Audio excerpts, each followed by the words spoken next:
Tú tranquila. Entre doña Eva y yo nos gastamos y nos sobramos. Listo. Venga. Luisa, ¿aquí estás? Quiero hablar contigo. Ya estamos a solas, usted dirá. Que sea la última vez que le diriges la palabra al duque. No trates de engañarme, Luisa. Perderías el tiempo, al igual que lo pierdes con esas vistas, para buscarle una esposa a su altura. ¿Qué te queda? Bueno, cuéntame. Así que estás considerando decirle al duque que Julio no es el padre. Y ninguno de los dos estuvo de acuerdo. Rafael piensa que es poco menos que la verdad sobre su nieto. Lo que creo es que puedes despertar su ira. ¿Le pareció un lobo ayer en la cena? Cuando anunció su abdicación. Nada propio del duque. Entonces, ¿no coincides conmigo en que a cambio De los actos del duque hay un propósito que ignoramos? Como tantas cosas, el tiempo me ha demostrado que estaba equivocada. No. Yo siempre fui sincera con Leonardo, con su familia y don José Luis salvar a Luisa. Pero a cambio, Alejo tuvo que renunciar. Últimamente el niño está insaciable y a mí me entra un apetito voraz. Eso tiene fácil solución. Hola a todos, bienvenidos una vez más a su canal favorito, Cine Reseña. Soy su narrador y compañero en este viaje por las emociones, los secretos y los giros inesperados que nos regala la ficción. Hoy tenemos una tarea monumental por delante.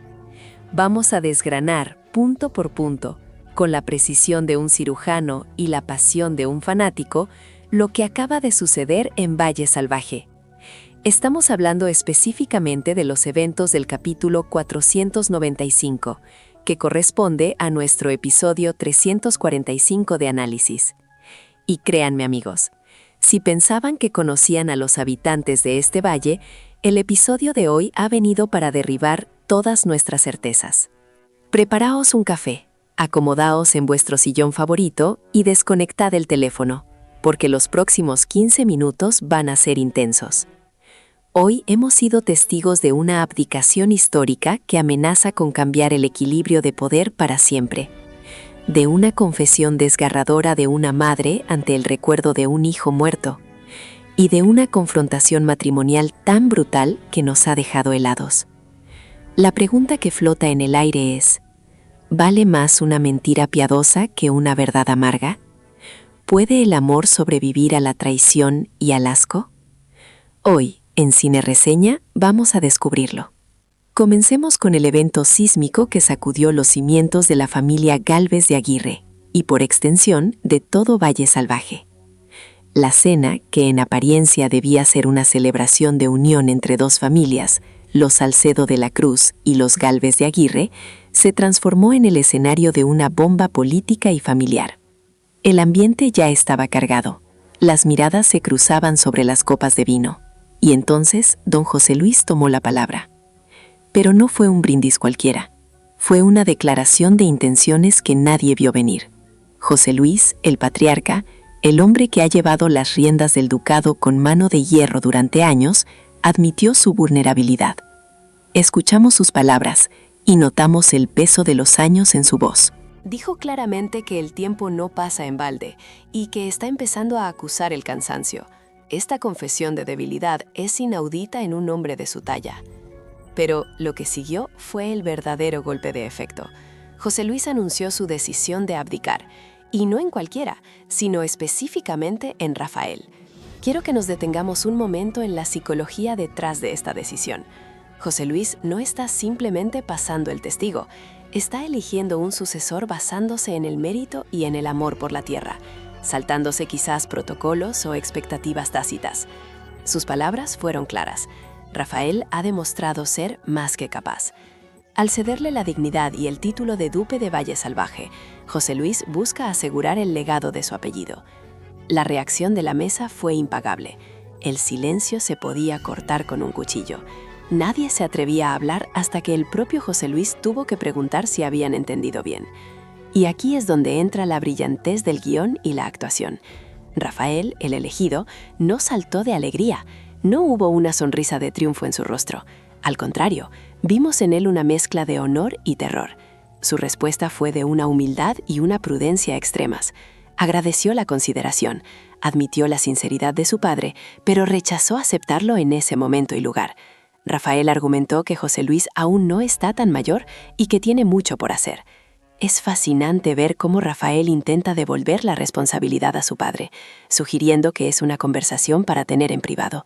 Pero no podemos ignorar la intervención de don Eduardo, quien, con su habitual agudeza, señaló que, aunque comparte el vértigo de Rafael, ningún habitante del valle se opondría a una decisión tan honorable. Sin embargo, la tensión se disipó momentáneamente cuando se acordó hablar del tema en privado y se procedió al brindis por los novios. Pero el daño, o mejor dicho, el cambio, ya estaba hecho. La estructura de poder de Valle Salvaje está en el aire. Mientras en el gran salón se discutía el futuro del ducado, en las sombras y en los pasillos se tejían tramas mucho más peligrosas. Hablemos de Matilde y Atanasio y del misterio de las cartas. Aquí tenemos un conflicto moral fascinante. Matilde ha encontrado unas misivas dirigidas a Gaspar por parte de don Dámaso. Cartas que demuestran una relación epistolar de años, donde Dámaso sabía de la existencia de Gaspar y quería que él supiera de la suya. La revelación de que Dámaso escribió esas cartas es potente, pero lo que realmente nos importa es el dilema de Matilde. Ella tiene un corazón de oro, como bien le recuerda a Atanasio, y ese es su mayor problema en un mundo de lobos. Matilde siente que esas cartas deberían estar en manos de la madre de Gaspar, de doña Victoria. Su brújula moral le grita que una madre tiene derecho a saber, a tener ese último vínculo con su hijo fallecido. Pero Atanasio, actuando como la voz de la prudencia y quizás del miedo, la frena. El análisis de esta escena es crucial. Atanasio y Matilde saben que doña Victoria es peligrosa. Entregarle las cartas significaría admitir que estuvieron en su alcoba, que robaron o, al menos, husmearon donde no debían. El riesgo es inmenso, no solo para ellos, sino también para Adriana. La frase de Atanasio es lapidaria. Victoria les haría pagar muy caro el haber ayudado. Aquí vemos cómo el miedo a las represalias de una mujer poderosa puede silenciar la verdad y la compasión. Matilde se siente mal, físicamente enferma por la culpa de retener algo que no le pertenece emocionalmente, pero la lógica de supervivencia de Atanasio se impone por ahora. Él intenta convencerla de que con el tiempo verá que hizo lo correcto, pero la duda en los ojos de Matilde nos dice que este tema no está cerrado. Es un foreshadowing claro. Esas cartas van a salir a la luz, y cuando lo hagan, la explosión será devastadora. Y hablando de doña Victoria, el episodio nos regaló uno de los monólogos más desgarradores y reveladores de toda la serie. Ver a la gran villana, a la mujer de hierro, desmoronarse en la soledad de su habitación, hablando con el fantasma de su hijo Gaspar, humaniza al personaje de una manera que nos complica los sentimientos hacia ella. Victoria confiesa sentirse profundamente sola. Dice que desde que Gaspar se fue, no encuentra consuelo ni sabe cómo abordar la vida. Es una mujer perdida. Admite que José Luis se ha convertido en un desconocido y que en su desesperación comete error tras error buscando un poco de afecto, un abrazo, una caricia. Esta vulnerabilidad es clave para entender sus acciones malvadas. No actúa solo por maldad pura, sino desde un dolor inmenso y una soledad asfixiante. La parte más impactante de su monólogo es cuando habla de su ahogo. Dice que hay mañanas en las que le cuesta respirar, que se ahoga cada día un poco más. El arrepentimiento la carcome. Se arrepiente de no haberle demostrado a Gaspar cuánto lo quería. Y termina con una frase que pone los pelos de punta. Si me pierdo del todo, hijo mío, espero que seas tú quien me encuentre. Esto nos muestra a una Victoria al borde del abismo, una mujer que está perdiendo la razón o las ganas de vivir, y eso la hace más peligrosa e impredecible que nunca. Pero si la soledad de Victoria es triste, la interacción entre José Luis y Mercedes es devastadora. Aquí no hay fantasmas, hay dos personas vivas que se están destruyendo mutuamente. Mercedes intenta acercarse a José Luis, preocupada por él tras lo ocurrido, intentando ejercer su rol de esposa y compañera. pero se encuentra con un muro de hormigón armado. La reacción de José Luis es visceral. «No te atrevas a tocarme», le dice. Rechaza su consuelo con una violencia verbal que nos deja sin aliento. José Luis culpa directamente a Mercedes de todo lo que está sucediendo. Le acusa de haber sido injusta, de haber ignorado sus advertencias sobre Dámaso. Él le recuerda todas las veces que pidió ayuda para enfrentarlo, y como ella, según su visión, decidió dejarlo solo ante el peligro. Mercedes intenta defenderse, argumentando que estaba desarmada y no pudo hacer nada.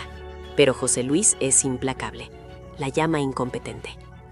Y luego lanza el golpe de gracia, la frase que posiblemente marque el punto de no retorno en su matrimonio. Cuando Mercedes intenta justificar que al menos no todo está perdido, José Luis insinúa su alivio de que ella no yaciera con Dámaso, porque eso solo habría servido para humillarla más. Y remata con una línea que resonará por muchos episodios. No sé si me inspiras más pena o asco. Analicemos esto. Decirle a tu pareja que te inspira asco es la destrucción total del vínculo afectivo. José Luis no solo está enfadado, está repulsado. La ha expulsado de su lado emocionalmente. Cuando le grita «cállate» y le ordena que se marche porque quiere estar solo, estamos viendo el final efectivo de su alianza. Mercedes se queda sola, humillada y rechazada, lo que la convierte en una pieza suelta muy peligrosa en el tablero de Valle Salvaje. Cambiando de tercio, vamos a las relaciones más jóvenes y supuestamente más inocentes, aunque en este valle la inocencia es un bien escaso. Tenemos el triángulo, o más bien la confusión amorosa, entre Pepa, Francisco y Martín. La escena entre Matilde y Pepa es muy reveladora. Matilde, ejerciendo de hermana mayor preocupada, aborda a Pepa tras su regreso de la fiesta. Pepa intenta esquivar el tema, pero Matilde va al grano. Quiere saber qué hay entre Pepa y Francisco.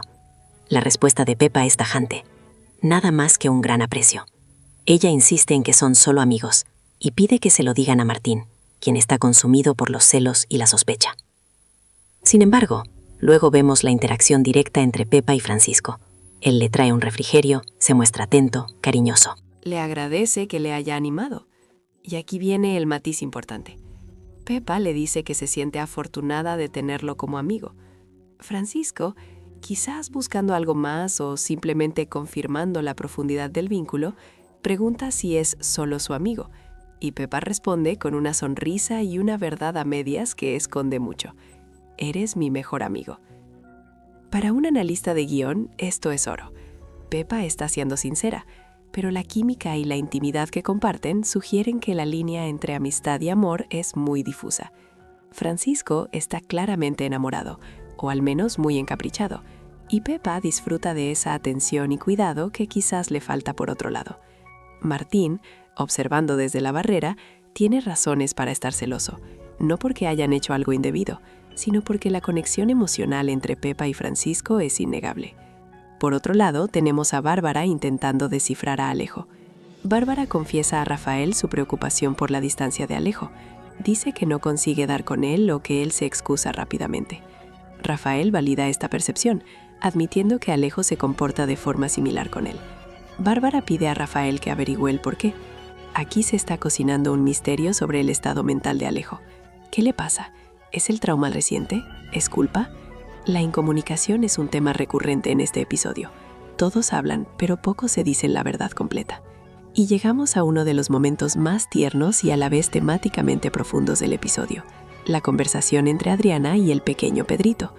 Pedrito estaba enfadado porque pensaba que Adriana se iba a ir sin verlo, pero ella lo calma con promesas de amor eterno, asegurándole que ningún título de duquesa la separará de él. Pero la joya de esta escena es la pregunta filosófica que le hace Pedrito. El niño le plantea un dilema. Imagínate que pasara algo que no te gusta.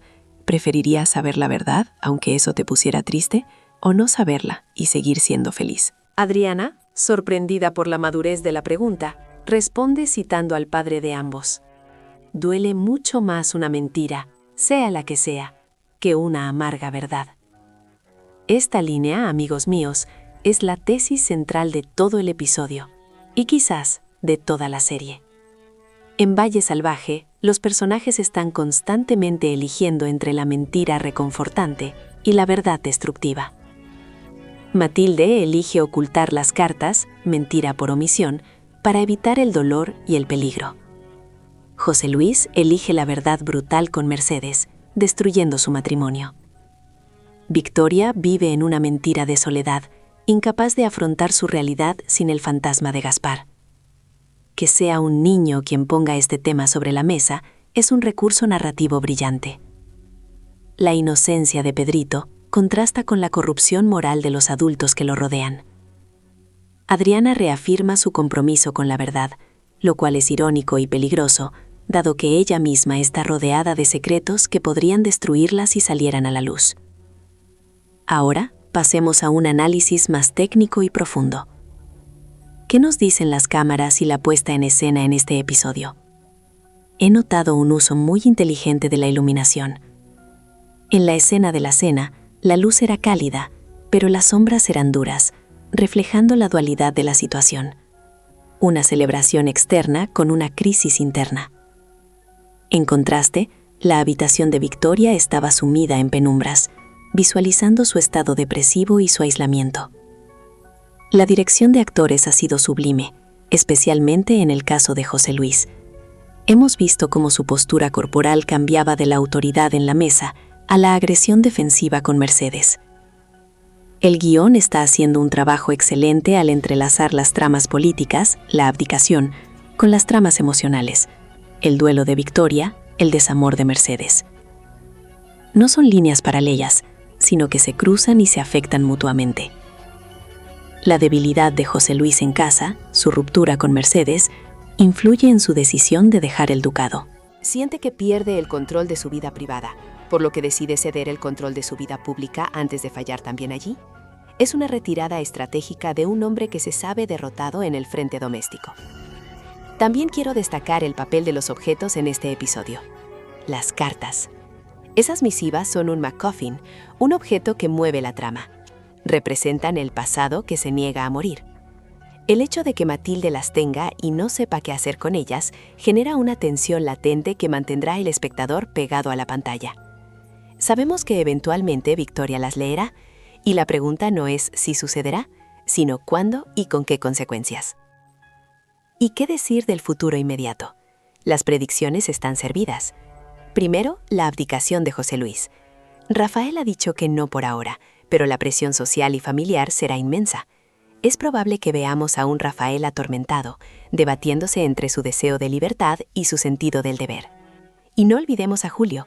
Aunque hoy ha estado en segundo plano en este análisis, el hecho de que su padre haya elegido a Rafael por encima de otros posibles candidatos o expectativas creará una fractura inevitable entre los hermanos o primos. La envidia es una mala hierba que crece rápido en este valle. Segundo, la situación de Victoria. Su inestabilidad mental es una bomba de relojería. Si descubre que Matilde y Atanasio tienen las cartas de Gaspar, su ira no conocerá límites. Pero paradójicamente, esas cartas podrían ser lo único que le dé paz, al saber que Gaspar tenía una conexión con su verdadero padre, si es que eso es lo que implican las cartas de Damaso. Podría ser su salvación o su condena definitiva. Tercero, el matrimonio de José Luis y Mercedes. Tras el pena o asco, veo muy difícil una reconciliación. Mercedes, acorralada y humillada, podría buscar alianzas en lugares inesperados. Una mujer despechada y con recursos es un enemigo formidable. ¿Podría Mercedes unirse a Victoria en algún momento? El enemigo de mi enemigo es mi amigo, y ambas tienen cuentas pendientes con el destino. Y finalmente, el triángulo amoroso. Martín no se quedará de brazos cruzados. Sus celos, fundados o no, provocarán un conflicto con Francisco. Y Pepa se verá obligada a elegir, no entre dos hombres, sino entre la lealtad a su hermano y sus propios sentimientos. En conclusión, el capítulo 495 ha sido una clase magistral de drama. Nos ha recordado que el poder no sirve de nada si el alma está rota, que la verdad es un arma de doble filo y que el pasado siempre, siempre vuelve para cobrar su deuda. Valle Salvaje nunca ha sido tan salvaje como hoy, no por la naturaleza que lo rodea, sino por las pasiones desbocadas de quienes lo habitan. Amigos de Cine Reseña, hemos llegado al final de este análisis. Espero que hayáis disfrutado tanto como yo desmenuzando cada mirada y cada palabra de este episodio crucial. Si os ha gustado este vídeo, por favor no olvidéis darle al botón de me gusta. Es un pequeño gesto para vosotros, pero un mundo para nosotros. Suscribíos al canal y activad la campanita para no perderos ni un solo detalle de lo que está por venir, porque os aseguro que la tormenta en Valle Salvaje apenas está comenzando. Compartid este vídeo con ese amigo o familiar con el que siempre discutís la serie. Quiero leer vuestras teorías en los comentarios. ¿Creéis que Rafael aceptará el título finalmente? ¿Qué hará Victoria cuando encuentre las cartas? ¿Es el fin del matrimonio de José Luis? Dejadme vuestras opiniones abajo. Os leo a todos. Gracias por vuestro tiempo, por vuestra pasión y por ser parte de esta comunidad. Soy vuestro narrador en Cine Reseña. Y recordad, en el cine como en la vida, lo más importante no es lo que se ve, sino lo que se siente. Hasta la próxima, amantes de la buena ficción.